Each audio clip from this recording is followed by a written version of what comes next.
Einstein, another true story. I watch him walk in, remove his wedding ring, run a comb through his greased hair, and sit down in front of the beautiful woman tending bar. He opens with, "So, you're working, huh?" Genius.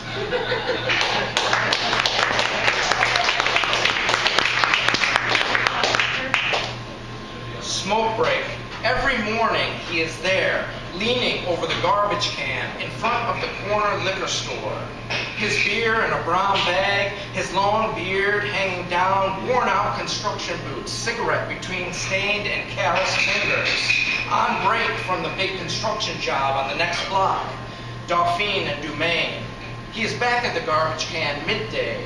Same setup, another brown paper bag. I wonder if the other guys know he is gone for the length of a 16-ounce.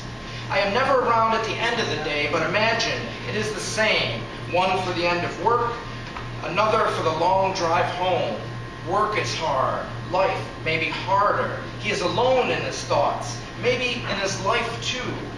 So he works the system morning, noon, and evening at 219 and twist off.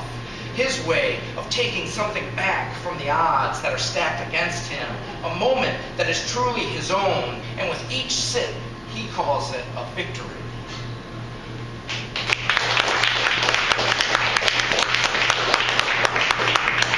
See, you just proved I'm not just a beer drinking poet. Someone else, I wrote a poem about someone else being a beer drinker, so that's that.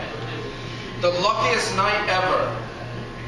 This happened at last Mardi Gras with my best friend, the same one with the talented dick.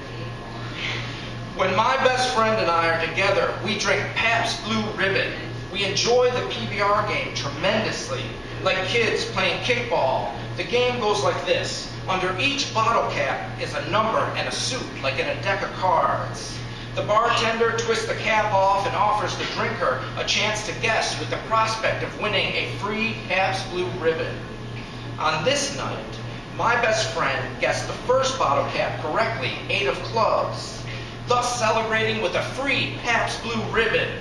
Upon guessing the prize-winning beer, he won again, 10 of hearts, 2 free Pabst Blue Ribbons. It was as good to us as winning the lottery.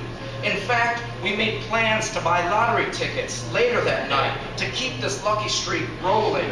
It was a sure thing. We shouted and backslapped. The bartender told us she had never seen anyone guess 2 correctly. It was the luckiest night ever. After hours of trying to double our modest winnings, continuing to play the PBR game, we woke up in the hungover morning and broke, remembering we never got around to buying the lucky lotto ticket, but shrugged it off, feeling good enough to let someone else feel what it's like to be a winner.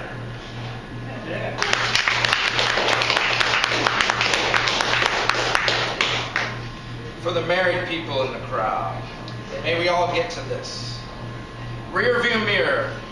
It was the gleam off of his 57 Chevy, the way the sun hit the chrome like a halo, encircling the entire car. That's what did it. That's what caught her eye. She was tired of her Studebaker life. She wanted to shine like that Chevy. She stole glances and turned the top button of her high school cardigan around and around, and then tucked her hair behind her ears again and again. She could see herself checking her lipstick in the mirror, driving down the Pacific Coast Highway, listening to what would become their favorite songs. And now, after a half-century of love, under a blanket of constellations, and all those miles and moments underneath them, 3 children, grandkids, health scares, hard times, she still gets excited when he washes the car, smiles, and notices the way it shines, bright enough to make her reach for her lipstick and ask if he wants to go for a ride.